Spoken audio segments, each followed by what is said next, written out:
Namaskar. Today I am going to recapitulate UHV1 Basic Human Aspiration and its fulfillment.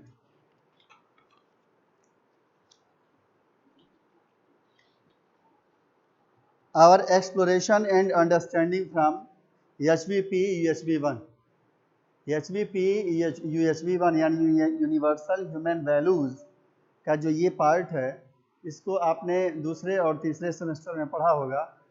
ये बार बार इसलिए इसको बताना पड़ रहा है क्योंकि वो बिना उसके जाने, बिना उसके तमाम एलिमेंट्स को समझे आप यूनिवर्सल ह्यूमन वैल्यू के जो 7वें सेमेस्टर का जो सिलेबस है, पाठ्यक्रम है, उसको समझना बड़ा मुश्किल है। इसलिए बार बार ये ज़रूरी हो जाता है कि आप उस कंटेंट से गुजरिए। तो आवर एक्सप्लोरेशन एंड अंडरस्टैंडिंग, जो हम लोगों ने UHV1 में एक्सप्लोर किया था, जो जानने समझने की कोशिश किया था, जिस चीज़ का अन्वेषण किया था, वो वही UHV2 का फाउंडेशन है। Therefore, before we proceed, let us recall some of the basic concepts that we have explored in the UHV1. Basic human aspiration and its fulfillment. Basic human aspiration and its fulfillment.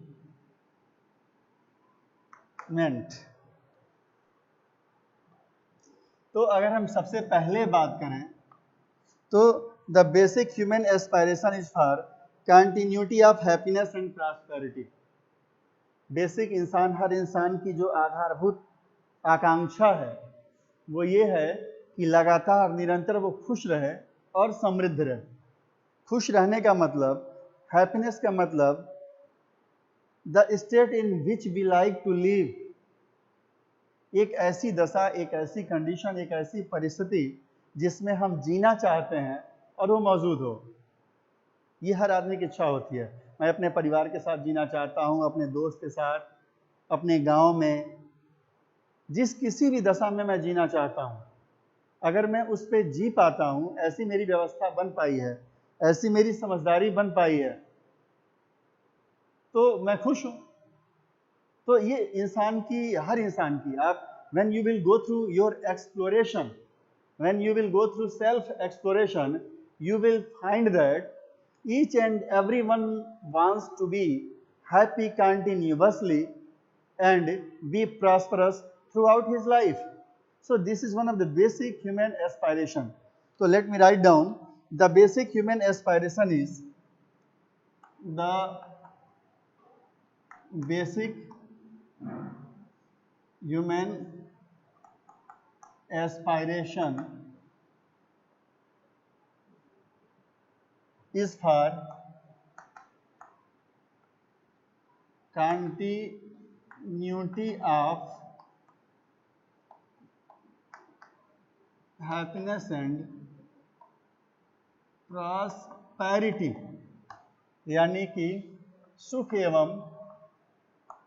एवं समृद्धि की निरंतरता, समृद्धि की निरंतरता। एक तो ये हमारी आधारभूत आकांक्षा है। ये कब पता चलता है? जब हम सेल्फ को एक्सप्लोर करते हैं, जब हम खुद की तलाश करते हैं, खुद को समझने की कोशिश करते हैं, तो अपनी इस इच्छा के बारे में, इस आकांक्षा के बारे में हमको पता चलता है कि मैं हमेशा खुश रहना चाहता हूँ, हमेशा समृद्ध रहना चाहता हूँ। दूसरी महत्वपूर्ण बात कि अब हमने जब ये देख लिया कि हमारी बेसिक ह्यूमन वांट क्या है, गोल क्या है, तब अब इसको पूरा कैसे करें? तो दूसरी आकांक्षा क्या है? This is fulfilled by living in human consciousness. ये कब होगा? अगर आप एक मनुष्य के रूप में सुख और समृद्धि से भरा जीवन चाहते हैं, तो निश्चित रूप से आपको you have to transform from the animal consciousness to human consciousness. पशु चेतना से मानव चेतना की तरफ आपको अग्रसर करना होगा, तभी आपकी ये इच्छा पूरी हो पाएगी। क्योंकि पशु चेतना की ज़रूरतें दूसरी होती हैं और मानवीय चेतना की ज़रूरतें दूसरी होती हैं। पशु चेतना से युक्त व्यक्ति अपनी ज़रूरतों को दूसरे तरीके से पूरा करता है और मानवीय चेतना से युक्त व्यक्ति अपनी ज़रूरतों को पूरा करने का दूसरा साधन जुटाता है।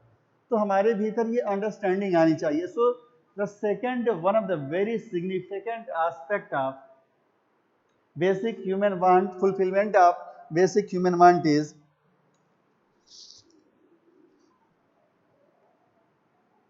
this is fulfilled by living in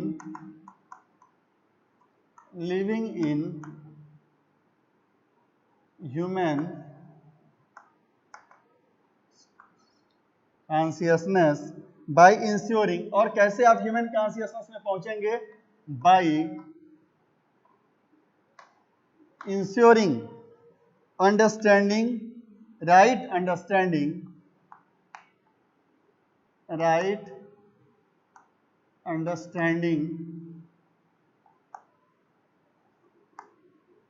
and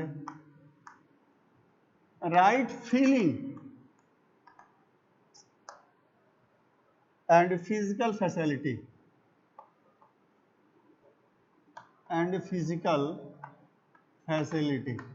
लगातार अगर आप ध्यान दीजिए तो जब हम सुख की बात कर रहे हैं तो वास्तव में हम फीलिंग ऑफ हैप्पीनेस की बात कर रहे हैं, और जब हम समृद्धि की बात कर रहे हैं then requirement of physical facilities की बात कर रहे हैं। एक हम भौतिक संसाधन की बात कर रहे हैं और दूसरे हम अभौतिक तत्वों की बात कर रहे हैं जो सुख से जुड़े हुए हैं, और ये अभौतिक तत्व भाव हैं, फीलिंग्स हैं, अनुभूतियां हैं, एहसास है।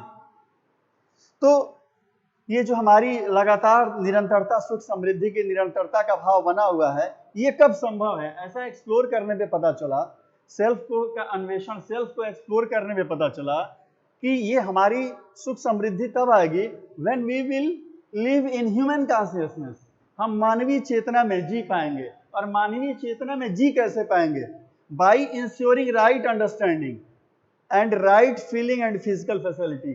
जब हम हमारा सेल्फ, हम अपने सेल्फ को इन्वेस्टिगेट करके, अपने सेल्फ को इवाल्व करके ये समझ पाएंगे कि हमारे सेल्फ में ये समझदारी, सही समझदारी आ जाए, सही भाव, रिश्तों में, संबंधों में जो भाव है, फीलिंग्स हैं, चाहे ये विश्वास की भावना हो, चाहे प्रेम की भावना हो, चाहे वो सहयोग की भावना हो, चाहे ये गर्विता का भाव हो, चाहे ये कृतज्ञता का भाव हो, चाहे एक व्यक्ति से दूसरे व्यक्ति के साथ संबंध के निर्वाह का भाव हो, ये जो तमाम फीलिंग्स हैं, इन फीलिंग्स को अपने संबंधों में ठीक ठीक समझ पाएं, और फिजिकल फैसिलिटी, भौतिक जरूरतों को समझ पाएं, वो भौतिक जरूरतें जो हमारे शरीर के सही सदुपयोग के लिए की समझ हमारे भीतर पैदा करती हैं। जैसे आपको 100 किलोमीटर जाना है, अब आप पैदल जाइए तो आपके घुटने में दर्द होगा, तो समझदारी क्या है कि आपको, इसका मतलब आपको मोटरसाइकिल जैसी चीज़ों की आवश्यकता है, बस या कार जैसी चीज़ों की आवश्यकता है, तो आप अपनी आवश्यकता के अनुरूप अपनी क्षमता का इतना विकास कर पाएं कि आप उतना दूर सही तरीके से अपने शरीर को ले जाके प्लेस कर पाएं। द बेस्ट अवेलेबल फैसिलिटी को आप एक्वायर करें और आप अपने शरीर का सदुपयोग करें। अगर मैं गोरखपुर से 13 किलोमीटर चल के आता हूँ तो मैं पैदल आऊँगा तो एक तो समय भी ज़्यादा लगेगा और मेरा शरीर एग्जॉस्ट भी हो जाएगा। तो बॉडी का राइट यूटिलाइजेशन करना है। हम जब बात करते हैं भौतिक समृद्धि की, इसका मतलब हम ये नहीं कह रहे कि आपके पास कार ना हो, आप बिल्कुल एकदम दार्शनिक हो जाइए और बड़ी फिलॉसफी है कि भौतिक चीज़ों के पीछे नहीं पड़ना चाहिए, कार ना हो, गाड़ी ना हो, बंगला ना हो, ये वो, ऐसा कुछ नहीं है।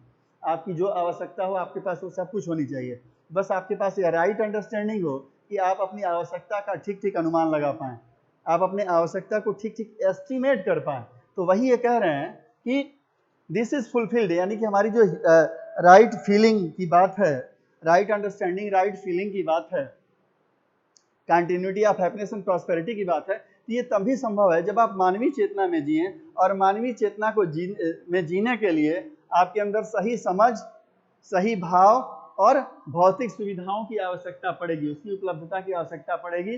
तभी आप मानवीय चेतना में जीते हुए सुख समृद्धि की निरंतरता को उपलब्ध कर पाएंगे, या सुख समृद्धि की निरंतरता की स्थिति में पहुंच पाएंगे।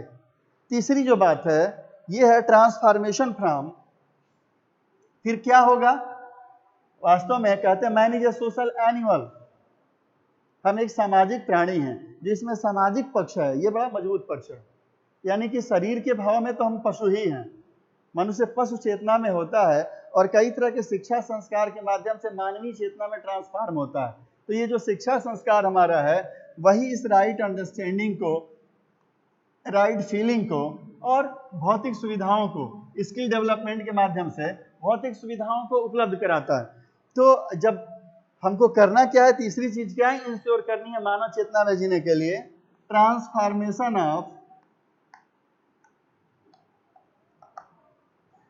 ट्रांसफॉर्मेशन फ्रॉम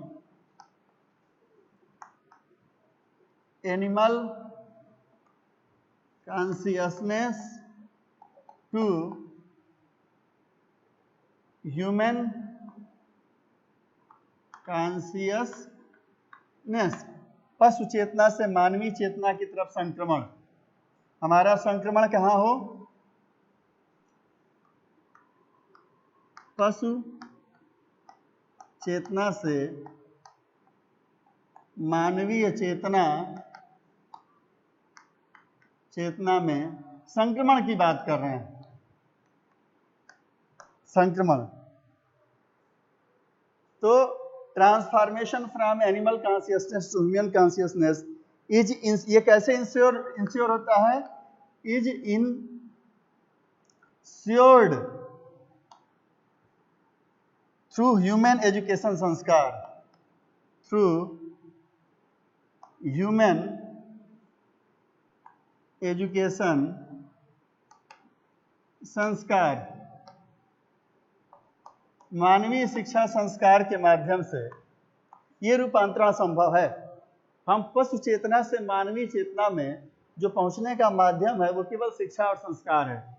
इसीलिए ये देखना बड़ा जरूरी हो जाता है कि हमारी शिक्षा पद्धति कैसा है, हमारी शिक्षा का उद्देश्य क्या है, हमारे संस्कारों की स्थितियां क्या हैं, क्या हम अपनी जो हमारी पीढ़ियां हैं, हमारे जो लोग हैं, जो हमारा मानव समुद्र है, मानव संसार है, इसमें इतना ज्ञान है या ज्ञान की ऐसी पद्धति अपनाई जा रही है जो मनुष्य को पशु चेतना से मानवीय चेतना में शिक्षा संस्कार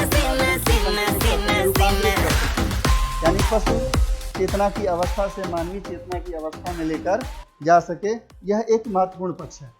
चौथी जो महत्वपूर्ण बात हम सेल्फ एक्सप्लोरेशन की प्रक्रिया में बेसिक ह्यूमन एस्पायरेशंस को समझने के क्रम में समझ पाते हैं वो है कि लिविंग विद ह्यूमन कॉन्शियसनेस, जब हम मानवीय चेतना में जीते हैं, living with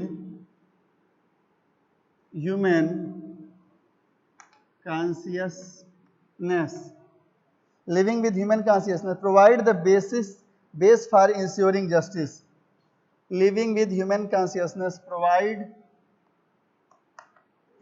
the base for justice. यह न्याय को, संबंधों में न्याय के लिए एक आधार प्रदान करता है। Justice and order leading to undivided society, leading to undivided society and universal human order,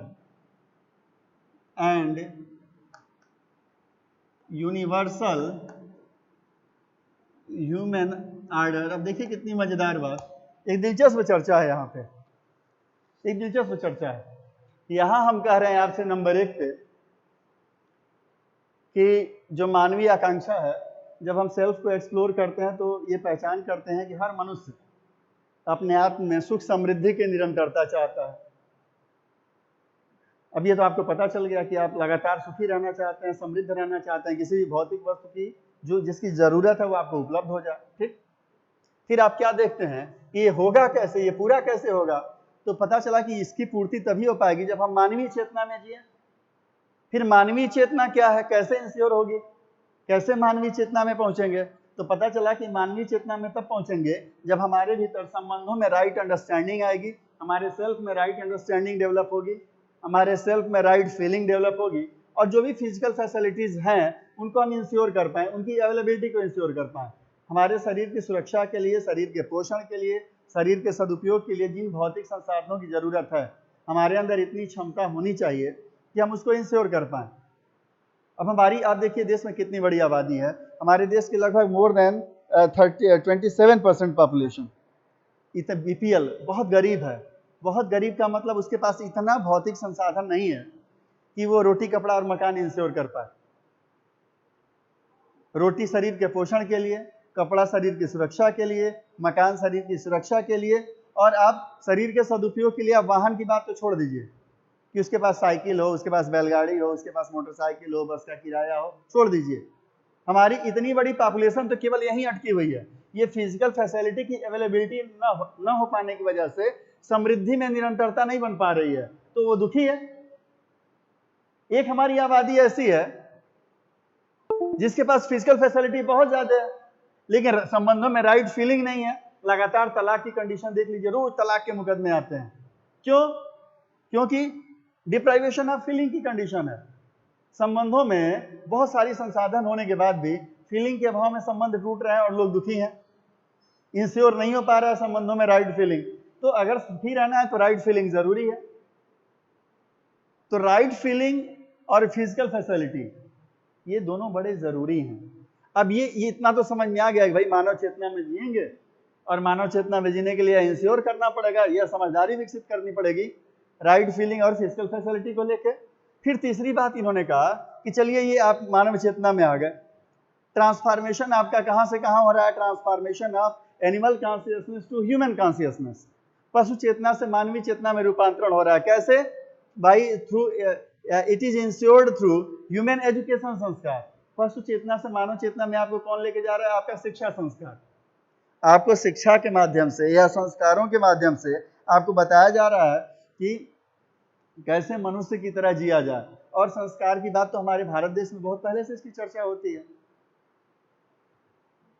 तमाम तरह के हमारे यहाँ कई संस्कार किए जाते हैं जो जीवन की विधियों से, जीवन के दृष्टिकोण से जुड़े हुए हैं। जीवन के तरीके को, हमारे जीने के तरीके को लाइफ में इंश्योर करते हैं ताकि हम मनुष्य के साथ, प्रकृति के साथ, शेष समाज के साथ व्यवहार पूर्वक जी पाए, संबंध पूर्वक जी पाए। इसके लिए बहुत सारे संस्कार होते हैं, बहुत सारे संस्कार होते हैं। हम शरीर के साथ कैसे निर्वाह करें। आप देखिए बचपन में बच्चा वो सुसु करता है और वहीं लीप देता है, लेकिन संस्कार के माध्यम से बताया जाता है कि हर जगह सुसु नहीं करना है और उसको लीपना भी नहीं है। प्रॉपर जगह पे जाके, एक उचित जगह पे जाके ही उसको जो है वो डिस्क्रिशन करना है, निष्क्रमण करना है, जो भी शरीर की ऐसी चीजें हैं। तो ये संस्कारित करके बताया जाता है। बच्चा भोजन, वो मिट्टी हाथ में रहता है और उसी से खाने वाली चीज मुंह में डाल लेता है। संस्कारित करके बताया जाता है कि खाने के पहले हाथ साफ करो, हाथ साफ करने के बाद ठीक से बैठ जाओ, बैठने के बाद वही खाओ जो खाने योग्य है। नहीं तो बच्चा मिट्टी खाता है, लकड़ी खाता है, कुछ भी पाए मुंह में डाल देता है। लेकिन हम संस्कार के माध्यम से बताते हैं खाया कैसे जाता है, शरीर के साथ निर्वाह कैसे किया जाता है। तो इसीलिए इन्होंने कहा कि जो हमारी पशु चेतना से मानवीय चेतना की तरफ जो हमारा संक्रमण है, ये संक्रमण शिक्षा संस्कार के माध्यम से ही संभव है।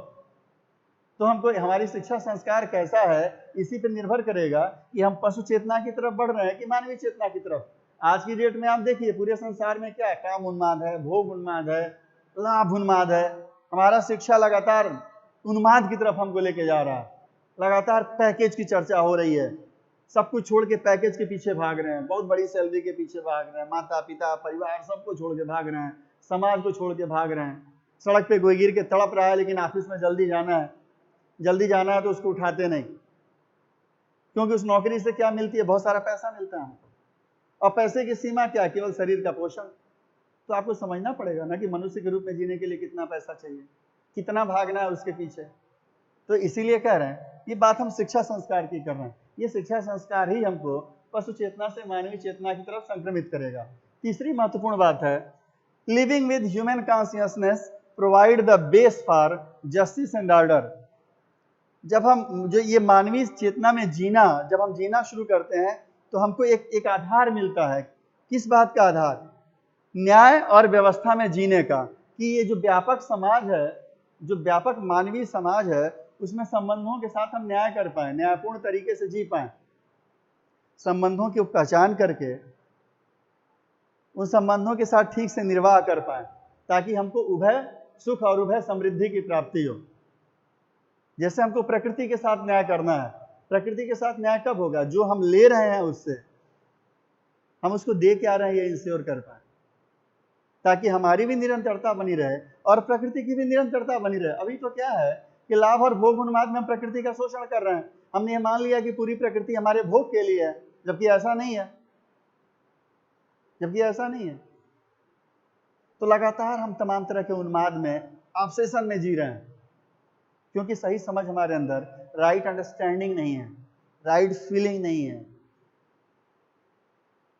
तो जब हम मानव चेतना की तरफ अग्रसित होंगे, तब हम वास्तव में संबंधों में न्याय कर पाएंगे, मानव मानव संबंधों में न्याय कर पाएंगे और एक व्यापक अविभाजित समाज की तरफ बढ़ेंगे, जो समाज में कई तरह का विभाजन है, ये मेरा परिवार है, ये मेरा गांव है, ये मेरा जनपद है, ये मेरी जाति है, ये मेरा धर्म है, ये मेरा देश है।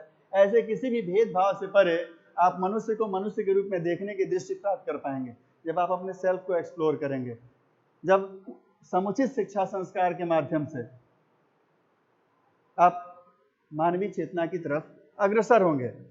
और इस प्रकार आप पूरी विश्व व्यवस्था से, यूनिवर्सल ह्यूमन ऑर्डर से आप जुड़ पाएंगे और आप इस यूनिवर्सल ह्यूमन ऑर्डर में आप अपनी भागीदारी को सुनिश्चित कर पाएंगे।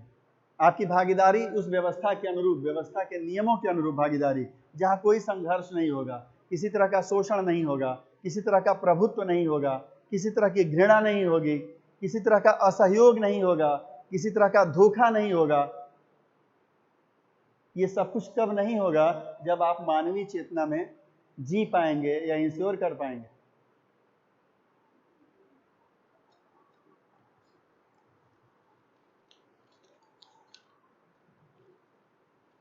ये जो बातें कही हैं, ये हम लोग चित्र के माध्यम से समझने की कोशिश करते हैं।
जो हमारी शिक्षा संस्कार है, इस शिक्षा संस्कार की पशु चेतना से मानवीय चेतना में संक्रमण करने की जो भूमिका है, उस भूमिका पे चर्चा करते हैं।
फिजिकल फैसिलिटी, सुविधा, with rest of nature.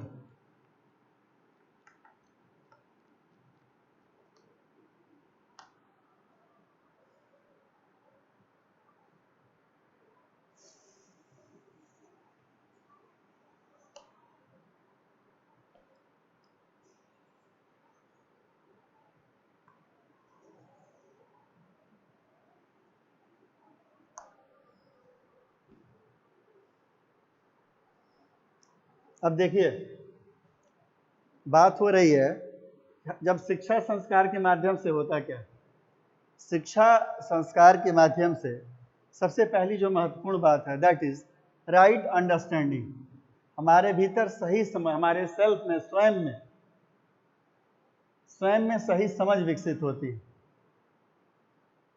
स्वयं में, अपने आप में, चूंकि जीना हमको अपने अधिकार से जीना है, तो हम दूसरे की समझदारी पे तो जी नहीं सकते, क्योंकि दूसरे की समझदारी पे अगर आप जिएंगे तो हमेशा दूसरे के प्रभुत्व में आप रहेंगे। वो हमेशा आपको रेगुलेट करेगा, आपको नियंत्रित करेगा। इसलिए आपको अपने सेल्फ में, अपने आत्म में, अपने स्वयं में समझदारी विकसित होनी चाहिए। आपका शिक्षा संस्कार ऐसा हो कि वो समझदारी विकसित करे। किस बात की समझदारी विकसित करे? एक तो रिलेशनशिप विद ह्यूमन बींग्स, मानव संबंध के प्रति समझदारी विकसित करें। पहली समझदारी क्या चाहिए? मानव संबंध के बीच समझदारी चाहिए कि हम संबंधों में विरोध में जीना चाहते हैं कि सहयोग में जीना चाहते हैं। क्योंकि अगर संबंधों में आप विरोध में जीते हैं, अपोज में जीते हैं, तो संबंधों में संघर्ष की स्थिति बनी रहेगी, घृणा की स्थिति बनी रहेगी, दुराव की स्थिति बनी रहेगी, और कभी आप संबंधों में सुखी नहीं रह पाएंगे। लेकिन अगर मानव संबंध को आप ठीक ठीक समझ पाएं, तो आप देखेंगे कि इस संघर्ष की बजाय सहयोग की भावना आप में नैसर्गिक रूप से विद्यमान है। घृणा की बजाय प्रेम की भावना आप में नैसर्गिक रूप से विद्यमान है। अविश्वास या धोखा की बजाय विश्वास की भावना आप में नैसर्गिक प्राकृतिक रूप से विद्यमान है। आप ऐसे जब आप एक्सप्लोर करेंगे तब आप ये जान पाएंगे। और जब आप देखिए, कभी भी आपके मन में जब किसी के प्रति प्रेम होता है तो आप हार्मनी की कंडीशन में रहते हैं, व्यवस्था की स्थिति में रहते हैं, सद्भाव या शांति की स्थिति में रहते हैं। कि जब आपके मन में घृणा पैदा होती है तब रहते हैं। आप देखिए, जब किसी के प्रति घृणा पैदा होती है तो आप अव्यवस्थित हो जाते हैं। आप किसी के प्रति क्रोध करिए, किसी को गाली दीजिए, गाली देने के पहले आप देखेंगे कि गाली की नैसर्गिक प्राकृतिक स्वीकार्यता नहीं है। तो जैसे ही आप किसी को गाली देते हैं, आपका पूरा वजूद, पूरी शख्सियत, पूरा व्यक्तित्व तो आपका अव्यवस्थित हो जाता है। आप परेशान हो जाते हैं, आप बेचैन हो जाते हैं। लेकिन वहीं किसी के प्रति आपके मन में प्रेम की भावना आ जाए तो आप देखिए बहुत कूल, काम, बहुत स्थिर चित्त हो जाते हैं, आप व्यवस्थित हो जाते हैं, आपका व्यवहार बड़ा सद्भावपूर्ण हो जाता है। तो इस नाते संबंधों में राइट फीलिंग, संबंधों में सही भाव के प्रति हमारी समझदारी विकसित होनी चाहिए। हमारे सेल्फ में यह एक्सप्लोर होना चाहिए, ये समझदारी संबंधों के प्रति होनी चाहिए। ये दूसरा महत्वपूर्ण बिंदु है। दूसरी बात कि हमने जैसा कि अब तक पढ़ा है कि हम केवल एक शरीर नहीं है, हम एक आत्म भी हैं। तो जब शरीर, इस शरीर के साथ ही अपने आत्म, हमारे आत्म को निर्वाह करना है, तो शरीर की ज़रूरतें हैं। शरीर की ज़रूरतें हैं तो उसके लिए हमको भौतिक सुविधाएं चाहिए। इस शरीर के साथ निर्वाह करने के लिए बहुत ज़रूरी है कि भौतिक संसाधन हो। चाहे इस शरीर के पोषण के लिए भोजन आपको चाहिए, इसकी सुरक्षा के लिए कपड़े और घर चाहिए, जूते चाहिए, इसके सदुपयोग के लिए गाड़ियाँ चाहिए आपको, ताकि सही तरीके से अपने शरीर को एक जगह से दूसरी जगह आप लेके जा पाएँ। So you have to ensure through your skill physical facility. तो राइट अंडरस्टैंडिंग आपको संबंधों में आए, मानव संबंधों को समझने के लिए, और भौतिक सुविधाएं शेष प्रकृति के साथ। ये जो प्रकृति है, इस प्रकृति से हमको अपने शरीर के साथ निर्वाह करने के लिए भौतिक सुविधाएं प्राप्त करना है। तो ये सुविधाएं कैसी, इसका सही असेसमेंट होना चाहिए, और उसी सही असेसमेंट के लिए हमारे पास राइट अंडरस्टैंडिंग होनी चाहिए, ताकि हम अपनी भौतिक जरूरतों को ठीक ठीक समझ पाएं। अभी क्या है कि लोग समाज में भौतिक जरूरतों को ठीक ठीक नहीं समझते, तो लोग क्या करते हैं, पूरा जीवन, entire life dedicate to accumulation of physical facilities. दिन रात देखिए पैसा पैसा पैसा, और ये फीलिंग उनको, क्योंकि उनको पता ही नहीं है उनकी जरूरत कितनी है, तो they have unlimited, they think that they need unlimited amount of money, they need unlimited amount of physical facilities, because they do not have right understanding in their self about the requirement of physical facility। दूसरे का शोषण करते रहते हैं, दूसरे के हिस्से का पैसा मारते रहते हैं, दूसरे को वंचित करते रहते हैं, प्रकृति को भी वंचित करते रहते हैं। आप देखिए प्रकृति को वंचित करते रहते हैं, ज्यादा से ज्यादा प्रकृति का शोषण करते हैं। रहना घर में 2 आदमी को है और 20 कमरे का घर बनवा लेंगे, चलना घर में 2 आदमी को है 10 तो गाड़ी खरीद लेंगे, क्योंकि उनको यही नहीं पता है कि उनकी जरूरतें कितनी हैं। तो फिजिकल फैसिलिटीज और कि इसके बारे में राइट अंडरस्टैंडिंग आ जाए, ताकि शेष प्रकृति के साथ हम उतना ही लें जितनी हमको आवश्यकता है, और प्रकृति के साथ पूरकता में निर्वाह करें, क्योंकि ये प्रकृति हवाएं नहीं रहेंगी तो आप सांस कैसे लेंगे, और हवाएं तभी रहेंगी जब प्रकृति रहेगी। तो आप मर जाएंगे तो इस प्रकृति पे कोई फर्क नहीं पड़ता है, लेकिन प्रकृति मर जाएगी तो आपका अस्तित्व हमेशा के लिए खत्म हो जाएगा। इसलिए आपके पास ये राइट अंडरस्टैंडिंग होनी चाहिए कि आप समझ पाए कि इस प्रकृति से आपका रिश्ता क्या है। तो अगर समाज में देखिए 2 स्थितियां हैं। एक स्थिति तो ये है, अभी जो समाज की तात्कालिक स्थिति है वो तो ये है कि लोग भौतिक संसाधनों के पीछे भाग रहे हैं, लोग भौतिक संसाधनों के पीछे भाग रहे हैं, यानी हमारी एक बहुत बड़ी आबादी है जो एनिमल कॉन्शियसनेस में जी रही है, पशु चेतना में। अभी पशु की क्या स्थिति है, पशु को क्या चाहिए आप बताइए, पशु को चाहिए भरपेट भोजन। आप जानवर है, आप उसको नाद पे ले जाइए, उसको खाना खिला दीजिए, तो खाना खिलाने के बाद वो खाने के बाद गणित के सवाल के बारे में नहीं सोचता है। भोजन करने के बाद वो क्या करता है, उसको सोना है, अब उसके शरीर को आराम चाहिए। Animal wants rest just after having food, तो जुगाली करेगा, बैठ के खाने को पचाएगा और शरीर में ऊर्जा ग्रहण करेगा ताकि वो उसका उपयोग कर पाए। ये पशु की स्थिति है। तो ऐसे बहुत सारे लोगों को लगता है कि हम भी क्या करते हैं, कितना हो भौतिक संसाधन इकट्ठा करिए, ultimately you have to consume that. आप एसी लगाइए, बिजली लगाइए, 10 पंखा लगाइए, बिस्तर कैसा हो करिए, अल्टीमेटली देना तो आप शरीर को आराम ही चाहते हैं। तो देख लीजिए आपको कितने से आप कितना खा पाएंगे। आपके पास बहुत पैसा है तो बहुत भोजन तो नहीं कर सकते आप बहुत अरबोंपति आदमी है तो 100 मीटर कपड़े की शर्ट तो नहीं बनवाते, आपका भी 2 ही 2.5 मीटर में बनता है। कि जो बहुत अमीर है तो उसके कपड़े की लंबाई बढ़ती जाती है, या बहुत संपन्न आदमी है तो शरीर की लंबाई बढ़ती जाती है, या बहुत ज्यादा पानी पी लेता है, या उसके शरीर में ज्यादा खून होता है और आपके शरीर में कम खून होता है, या उसकी हड्डियां बहुत तगड़ी हो जाती हैं और आपकी कम तगड़ी रहती हैं। ऐसा तो नहीं है, ऐसा नहीं है। लेकिन फिर भी आप पैसे के पीछे भाग रहे हैं, धन के पीछे अपना जीवन, दूसरों का शोषण कर रहे हैं आप। इसका मतलब यह है कि आप कितना हो अमीर आदमी हो, actually you are living in animal consciousness, पशु चेतना में जी रहे हैं, पशु चेतना में। क्योंकि पशु है जो केवल अपने शरीर के बारे में सोचता है। एनिमल कॉन्शियसनेस, एनिमल कॉन्शियसनेस, आप पशु चेतना में जी रहे हैं।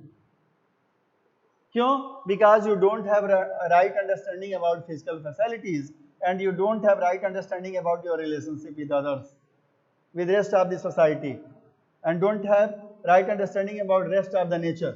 That is why you are persuading physical facilities. तो हम एक मनुष्य के रूप में हमारे अंदर, मैंने पहले ही आपसे कहा कि निरंतरता, सुख में निरंतरता और समृद्धि का भाव कब आएगा, जब आप इस पशु चेतना से संक्रमण करके और आप कहाँ जाइए, आप ह्यूमन कॉन्शियसनेस की तरफ बढ़िए, ह्यूमन कॉन्शियसनेस, आप मानवीय चेतना की तरफ बढ़िए, मानवीय चेतना की तरफ। और मानवीय चेतना की तरफ कब बढ़ पाएंगे?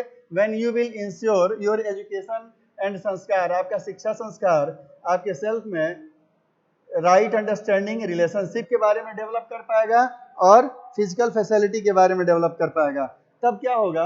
तब आपका संक्रमण होगा। आपका संक्रमण होगा, संक्रमण होगा, यानी कि आपका ट्रांसफॉर्मेशन होगा, रूपांतरण, ट्रांसफॉर्मेशन, आपका रूपांतरण होगा। और इसी रूपांतरण को क्या कहा है? विकास, डेवलपमेंट। अब आपका विकास कैसे हो रहा है? पशु से मनुष्य के रूप में हो रहा है, पशु चेतना से मनुष्य चेतना के रूप में आपका विकास हो रहा है, आपका डेवलपमेंट हो रहा है। ये एक महत्वपूर्ण बात है जो इस पाठ्यक्रम का लक्ष्य था पिछले वाले UH1 का, कि आप यही राइट अंडरस्टैंडिंग के भाव को समझ के पशु चेतना और मानवीय चेतना के बीच के अंतर को समझ पाएं, इस संक्रमण को ठीक ठीक समझ पाएं।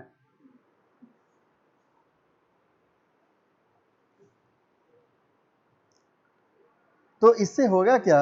जब आपको संबंध में राइट रिलेशनशिप में राइट अंडरस्टैंडिंग होगी तो आप देखेंगे आप म्यूचुअल हैप्पीनेस आपके भीतर डेवलप होगी। संबंधों में जब राइट फीलिंग आएगी तो आप म्यूचुअल हैप्पीनेस की तरफ बढ़ेंगे, म्यूचुअल हैप्पीनेस की तरफ, हैप्पीनेस की तरफ, यानी उभय सुख की तरफ बढ़ेंगे। उभय सुख, आपके व्यवहार से आपको भी सुख प्राप्त होगा और दूसरे को भी सुख प्राप्त होगा। और जब राइट अंडरस्टैंडिंग फिजिकल फैसिलिटी में आएगी, के बारे में आएगी, तो आप उभय समृद्धि के बारे में, उभय समृद्धि के बारे में सोचेंगे, यानी आप भी समृद्ध होंगे और प्रकृति भी आपसे समृद्ध होगी, ये प्रकृति भी आपसे समृद्ध होगी। आप देखिए, आप कृषि समाज में देख लीजिए कि हम क्या करते हैं, हम फसलें बोते हैं, काटते हैं, जो अपने उपयोग की चीजें ले लेते हैं, फिर क्या करते हैं, जो परित्यक्त चीजें उसको खाद में फर्टाइल खाद बना देते हैं और फिर खाद को कहाँ लेके जाते हैं? उन्हीं खेतों में छींट देते हैं। अब क्या हुआ? हमारा जो मटेरियल एग्जिस्टेंस है, हमारा जो पदार्थ है, धरती है, मिट्टी है, ये मिट्टी और समृद्धि के भाव में आ गए। अब उसमें जब बीज आप डालेंगे तो और बढ़िया तरीके से निकलेगा। ये उभय समृद्धि है। आपने एक पेड़ का उपयोग किया, सूखे पेड़ का आपको आपने काट लिया, काट के आपने उपयोग कर लिया, और फिर क्या किया? आप बीज बोते हैं, फिर एक दूसरा पेड़ निकल आता है, तो आप उसके साथ समृद्धि के भाव में जी रहे हैं, आप उतना ही उपयोग कर रहे हैं जितनी आपकी जरूरत है, तो आपका भी अस्तित्व बना रहेगा और पर्यावरण का भी अस्तित्व बना रहेगा। जल है, जल का उतना ही उपयोग करिए जितना आपको जरूरत है। आप वेस्टेज क्यों करते हैं? आजकल शहर में फिल्टर्ड वाटर पीने के नाम पे लोग 1 लीटर पानी बनाने के लिए 4 लीटर पानी बर्बाद कर देते हैं। कहीं लोग पानी के बिना मर रहे हैं, जल का संकट है। जल का संकट इसलिए नहीं है कि पृथ्वी पे जल नहीं है, जल का संकट इसलिए है क्योंकि जितना एक ऐसा समाज है, एक ऐसा उन्मादी समूह मनुष्य के बीच में, असंस्कारित समूह हमारे बीच में जिंदा है, जो जल का सदुपयोग नहीं करता, उसका वेस्टेज करता है, उसकी बर्बादी करता है सुविधाओं के नाम पे, जिसके कारण क्या है? जल का संकट पूरी दुनिया में मौजूद है। वरना प्रकृति हमारे भर का तो पर्याप्त मात्रा में देती है।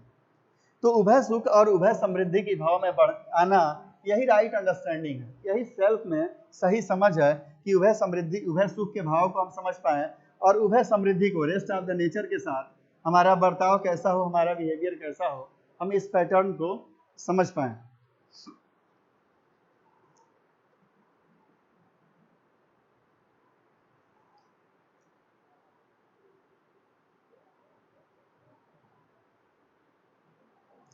तो बेसिक ह्यूमन डिजायर क्या थी? हमने पढ़ा था कि बेसिक ह्यूमन डिजायर है हैप्पीनेस एंड प्रॉस्पेरिटी की कंटिन्यूटी।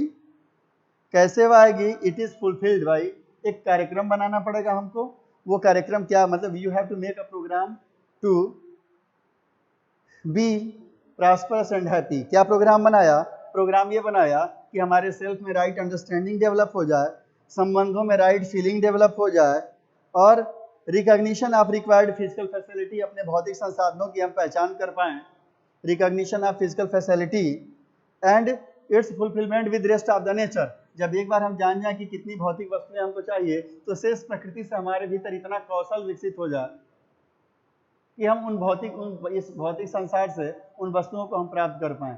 जैसे आप बीटेक कर रहे हैं, तो आप क्या अपने कौशल का इतना विकास कर पा रहे हैं कि आपको अपने जीवन में घर से लेके, कपड़ा से लेके, अपने शरीर की सुरक्षा और पोषण के लिए जितनी भी चीज़ें चाहिए उतनी चीज़ों को आप डेवलप कर पाएँ, ऐसा हो पाए।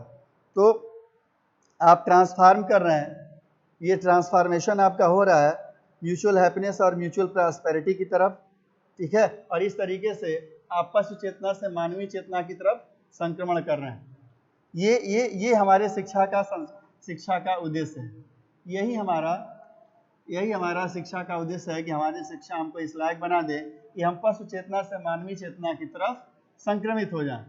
पशु चेतना से मानवीय चेतना की तरफ संक्रमित हो जाएं, हमारे सेल्फ में इतनी समझदारी आ जाए और हमारे जीने का इस तरह का कार्यक्रम बन पाए। जब हमारे संबंधों में राइट अंडरस्टैंडिंग सेल्फ में विकसित होती है तो क्या होता है, तब हम ये कब पता चलता है कि हमारे सेल्फ में राइट अंडरस्टैंडिंग विकसित हो गई? जब राइट अंडरस्टैंडिंग विकसित होगी तो अंडरस्टैंडिंग आपको इंडिविजुअल में, व्यक्ति में, पहले तो व्यक्ति में आपको हार्मनी मिलेगी। इंडिविजुअल व्यक्ति के अंदर हार्मनी, यानी व्यक्ति के भीतर व्यवस्था आपको दिखेगी। व्यक्ति के भीतर अंतर्द्वंद नहीं दिखेगा, स्ट्रेस नहीं दिखेगा। जो इंडिविजुअल है, इंडिविजुअल व्यक्ति के अंदर आपको व्यवस्था दिखेगी, उसके अंदर द्वंद्व नहीं दिखेगा, उसके अंदर किसी भी तरह का विरोधाभास नहीं दिखेगा, किसी भी तरह की चिंता, एंजाइटी से वो मुक्त हो जाएगा, ठीक है। उस शरीर में हमेशा स्वस्थ रहेगा, क्योंकि वो अपने शरीर की जरूरतों को समझता है। उसके आत्म में किसी प्रकार का कष्ट या पीड़ा नहीं रहेगी। तब समझिए कि वो उसके अंदर राइट अंडरस्टैंडिंग आ गई है, ठीक। वो परिवार के साथ भी हमेशा व्यवस्था में जिएगा, फैमिली में भी हार्मनी में रहेगा, सोसाइटी में भी हार्मनी में रहेगा। ये जो संबंध है परिवार, समाज और स्वयं के साथ, इन तमाम जगहों पे आपको हार्मनी दिखेगी। इसके अलावा जो रेस्ट ऑफ द नेचर है, शेष प्रकृति हमारी है, रेस्ट ऑफ द नेचर, इस शेष प्रकृति के साथ भी वो व्यवस्था में ही जिएगा। नेचर और एग्जिस्टेंस में भी वो जो लार्जर ऑर्डर हमारी व्यवस्था का है, इसमें भी वो समझदारी पूर्ण भागीदारी को इंश्योर कर पाएगा। तब माना जाएगा कि उसके अंदर राइट अंडरस्टैंडिंग डेवलप हो गई है। और संबंधों में न्याय, justice in relationship with human being, संबंधों में न्याय कहां से कहां तक, परिवार के संबंध से लेके संबंधों में जो जस्टिस को इंश्योर कर पाएगा।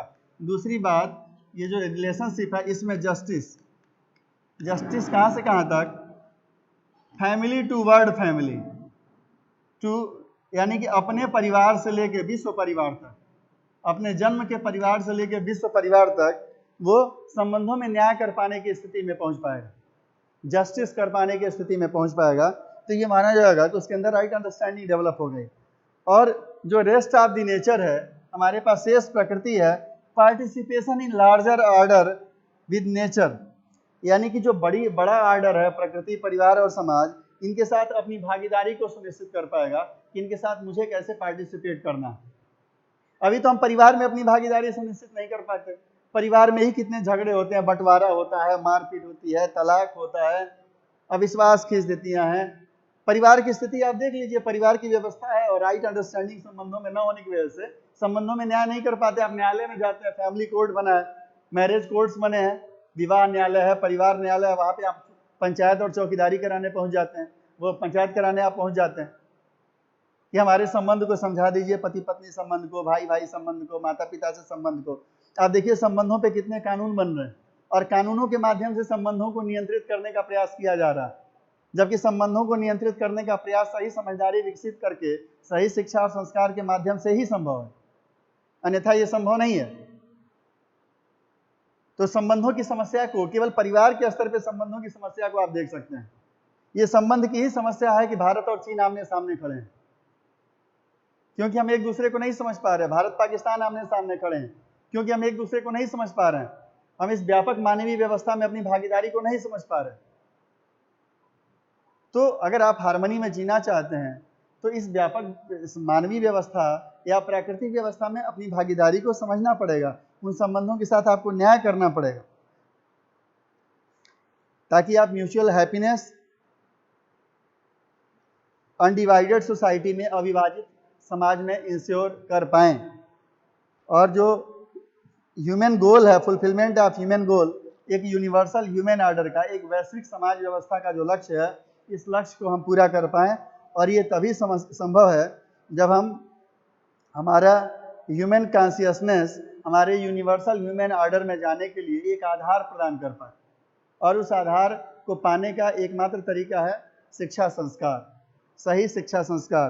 अगले लेक्चर में हम मस्तिष्क की स्वयं की उन शक्तियों के बारे में स्टडी करेंगे जो हमको एनिमल कॉन्शियसनेस से ह्यूमन कॉन्शियसनेस की तरफ ट्रांसफॉर्म करती हैं। वो कौन सी शक्तियां हमारे भीतर प्रकृति ने हमको दिया है, जिन शक्तियों के माध्यम से ऐसा संभव हो पाता है। Thank you very much.